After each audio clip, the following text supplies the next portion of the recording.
এই ৰাস্তাটো চুকাবাহী PWD ৰোডৰ পৰা আৰম্ভ হৈ ৰফিকুৰ ৰহমানৰ ঘৰলৈকে 700 মিটাৰ পেভাৰ্ছ ব্লকৰ কাম। এইটো কাম আজি 2 মাহ হ'ল আৰম্ভ হৈছে, 2 মাহৰ বেছিয়ে হৈছে। মাটিৰ কাম পৰ্যাপ্ত পৰিমাণে মাটিৰ কাম হোৱা নাই, ভিডিঅ'ত দেখাই পাব।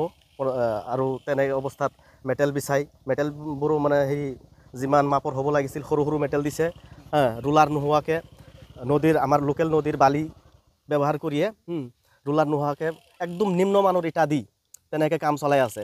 আমি অভিযোগ জনাইছোঁ, আমি অভিযন্তাক জনাইছোঁ, আমি আমাৰ বেচিমাৰী উন্নয়ন খণ্ডৰ বিডিঅ'ক তেখেতকো জনাইছোঁ। আজিলৈ তেখেতে কোনো ৰেছপন্স আমাক দিয়া নাই। তেনে অৱস্থাত কাম চলিয়ে আছে। আমি দাবী জনাইছোঁ বিভাগীয় বিষয়াসকলে এই ৰাস্তাটোৰ অতি সোনকালে তদন্ত কৰি আমাক এটা উন্নত মানৰ মানে ৰাস্তা আমাক মানে বনাই দিয়াত সহায় কৰিব লাগে। যেনেকৈ বনাইছে এইটো মানে এবছৰ টিকা বহুত হেৰি আছে, খুব নিম্নমানৰ ইটা দিছে। আপোনাৰ ৰুলাৰ হোৱা নাই, জাগাই জাগাই সেইবিলাক মাটি হেৰি হৈ গৈছে, ইটাবিলাক বহি গৈছে, মাটি দাবি গৈছে। আৰু ভিডিঅ'ত দেখাই পাব ছাইডত হেৰি নাই, বাম চাম নাই, মাটিৰ কাম হোৱাই নাই।